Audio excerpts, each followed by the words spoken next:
What no one at the time knew, though, was that the East Area Rapist was moving southwest and expanding his hunting ground, choosing an area 90 miles away, just outside the San Francisco Bay Area.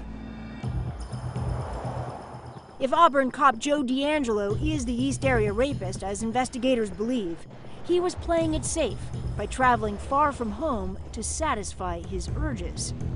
Starting in October of '78, he's down in Contra Costa County. Police told me late today that this particular rape happened within 1 block of another rape that happened here in Rancho San Miguel. That, too, is an East Area Rapist suspect case. Much of the method of operation is the same. Now, a vast stretch of Northern California was on high alert, while the East Area Rapist continued to attack at will. He was methodical and thorough, but details emerged that revealed a man less and less in control. One victim said the rapist had a breakdown while assaulting her. He is raping this victim, and she describes him as he's sobbing. And as he's sobbing while he's on top of her, he's saying, "I hate you, Bonnie. I hate you, Bonnie," over and over again.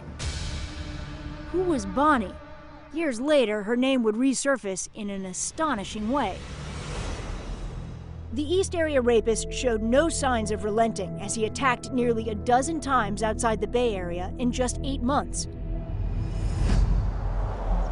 But then, in July of 1979, just as the frenzy and fear outside the Bay Area escalated, the home invasions, the taunting calls, the violent rapes suddenly stopped, and the East Area Rapist just vanished and seemed to never strike again in Northern California.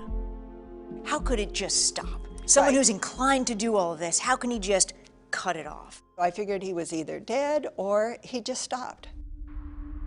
So what was going on in the life of Joe DeAngelo at this time? Turns out that life was falling apart. The sheriff's department called us and told us one of our officers was involved in a crime. What happened? Well, apparently he was in, I think it was Pack and Save in Citrus Heights area, and the clerks saw him put a hammer and a dog repellent in the waistband of his pants, and they apprehended him for, shoplifting. Why did you decide that you needed to fire him after that? Can't have an officer who commits theft, crimes of moral turpitude, working within the community. To me, it's what had to be done. While DeAngelo appealed Willick's decision to take away his badge, a jury later found him guilty. He was fined $100 and placed on probation. DeAngelo's carefully constructed life was crumbling. His 6-year career as a cop was over, and his former boss, Nick Willick, believes Joe DeAngelo might have retaliated. We had moved into a new house, and I woke up one morning and my daughter was asleep on the floor by the bed. And I asked her, "What are you doing on the floor?" And she said, "I got scared, I was afraid." She said, "I woke up and there was someone looking into the house with a flashlight." Oh my God.